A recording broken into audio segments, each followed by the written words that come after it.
فضيحة اعتداء اللاعب المصري على الطفل المغربي جامع الكرات قد وصلت للعالمية، وهكذا كانت ردة فعل الصحف الفرنسية والإسبانية وحتى الأمريكية على هذه الواقعة المثيرة للجدل.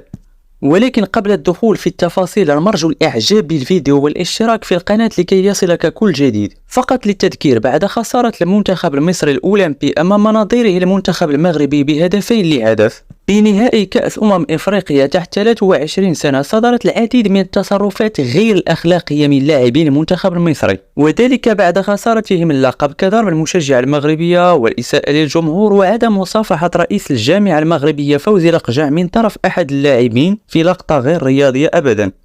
ولكن ما أشعل النار هو لقطة الاعتداء على الطفل حامل الكرات التي حصدت صدى واسع جدا. وأول ردة فعل نستعرضها لكم هي لصحيفة فرنسية خاصة بأخبار الكرة العالمية، يعني كما ترون المكان الأصلي هو باريس في فرنسا، يتابعها الملايين من فرنسا وكندا وإفريقيا وكل الدول الناطقة بالفرنسية. نشرت فيديو الاعتداء وعلقت باستغراب شديد، قالت: لاعب مصري يعتدي على طفل صغير يجمع الكرات، مما يعني أن فضيحة الاعتداء قد وصلت للأوساط الفرنسية. وأما الموقع الثاني هو موقع إنجليزي يديره صحفيين أمريكيين، كذلك تحدث عن الأمر وعمل مقال مفصل تحدث فيه عن الواقع، وهو موقع أمريكي مشهور جدا يزوره الملايين شهريا، يعني فقط تصوروا معي حجم الفضيحة التاريخية. وأما الموقع الثالث فهو موقع بلجيكي كما ترون موثق بالعلامة الزرقاء، تحدث بلهجة وغضب شديد جدا، حيث قال: لا نحب أن نسلط الضوء على مثل هذه